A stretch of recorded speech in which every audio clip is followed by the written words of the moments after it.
मैं हूं अलका यादव। जी हाँ, एक और शुक्रवार और एक और नई कहानी सिर्फ और सिर्फ आप सबके लिए। और आज की कहानी का नाम है कभी भी अहंकार ना करें। एक बार की बात है, एक बार श्री कृष्ण भगवान अपनी पत्नी सत्यभामा के साथ बैठे हुए थे। दोनों आपस में बात करने लग रहे थे कि अचानक ही सत्यभामा के मन में अलग अलग तरह के विचार आने लगे। उन्होंने श्री कृष्ण भगवान से कहा कि आप त्रेता युग में राम जी के रूप में आए थे और उस समय आपकी पत्नी सीता थी। क्या वो मुझसे भी अधिक रूपवती थी?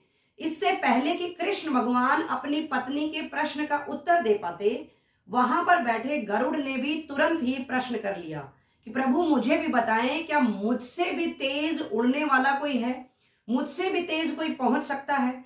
इसके बाद सुदर्शन चक्र ने भी तुरंत ही अपना प्रश्न प्रभु से पूछा कि आपने मेरी वजह से बहुत सारे युद्ध जीते हैं, आप मुझे बताइए क्या मुझसे भी अधिक शक्तिशाली कोई है? सिर्फ इतना सुनना था कि श्री कृष्ण भगवान पूर्णतया समझ चुके थे। उनके मन मस्तिष्क में ये बात आ चुकी थी कि तीनों को अहंकार ने घेर लिया है और भगवान मन ही मन कोई युक्ति खोजने लगे कि इनका जो अहंकार है उसकी समाप्ति आवश्यक है। इसके बाद श्री कृष्ण भगवान ने गरुड़ से कहा कि गरुड़ तुम जाओ और हनुमान जी को बुलाकर लाओ और हनुमान जी को कहना कि उनके प्रभु श्री राम और सीता माता उनका इंतजार कर रहे हैं। उसके बाद जैसे ही श्री कृष्ण भगवान ने गरुड़ को भेजा, गरुड़ तुरंत ही वहां से उड़कर चले गए।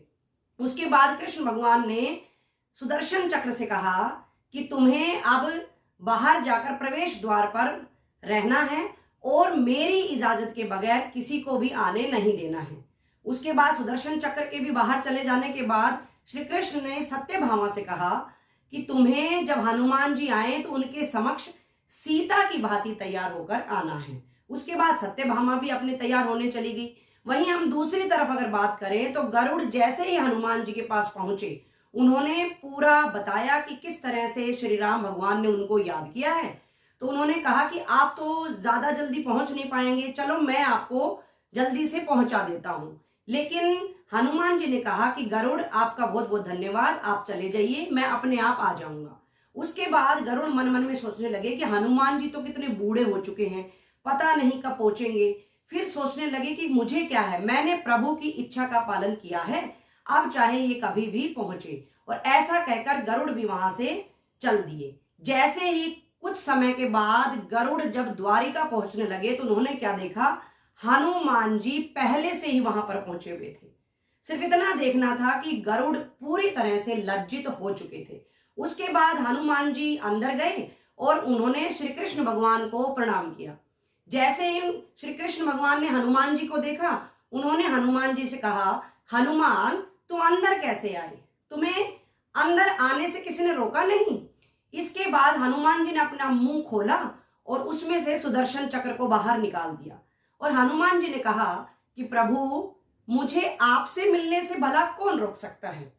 हाँ, सुदर्शन ने बहुत अच्छा प्रयास किया था, लेकिन मैंने इसको अपने मुंह में दबा लिया। उसके बाद दोनों आपस में बातचीत कर रहे थे कि अचानक ही हनुमान जी की नजर पड़ी जो सत्यभामा जी भगवान जी के साथ में ही बैठी हुई थी। तो हनुमान जी ने कहा कि हे प्रभु, आप मेरे श्री राम हैं, आप मेरे श्री कृष्ण हैं, मैं आपको बहुत अच्छे से पहचानता हूं, लेकिन मैं ये बात बिल्कुल नहीं समझ पा रहा हूं कि आपने सीता माता की जगह पर ये किस दासी को अपने पास में बिठा लिया है। सिर्फ इतना सुनना था कि सत्यभामा को भी सब कुछ समझ आ चुका था। उसके बाद गरुड़, सत्यभामा और सुदर्शन चक्र तीनों को भगवान की जो युक्ति थी वो समझ आ चुकी थी। उनका जो अहंकार था वो चकनाचूर हो चुका था। तो देखा बच्चों और दोस्तों, अहंकार किसी का भी नहीं रहता है। घमंड से हमेशा सिर नीचा ही होता है। ईश्वर अहंकार को किसी का भी अहंकार हो चाहे उसको रुकने ही नहीं देते हैं, टिकने ही नहीं देते हैं। यहां अगर हम बात करें कि टूटने से पहले गुल्लक को भी ये अहंकार होता है कि जो सारा रुपया पैसा है वो उसी का ही है। किसी ने बहुत ही अच्छी लाइनें कही हैं कि अहंकार में तीन गए, अहंकार में तीन गए, धन वैभव और वंश, ना मानो तो देख लो रावण कौरव कंस, रावण कौरव कंस। तो दोस्तों, आप भले ही कितनी ही सफलता को क्यों न चूम लें, मेरी बात हमेशा याद रखिएगा कि अपने मन मस्तिष्क में अहंकार को कभी भी घर न करने देना। खुश रहें, सुरक्षित रहें, मेरे साथ बने रहें, यूं ही मेरी कहानियों को सराहते रहें। अगर आपको अच्छी लगती हैं तो इनको शेयर करते रहें, लाइक करते रहें, कमेंट करते रहें। और अगर आप पुरानी कहानियों को देखना चाहते हैं तो मेरे YouTube चैनल पर भी आप देख सकते हैं। फिर मिलेंगे दोस्तों, नमस्कार।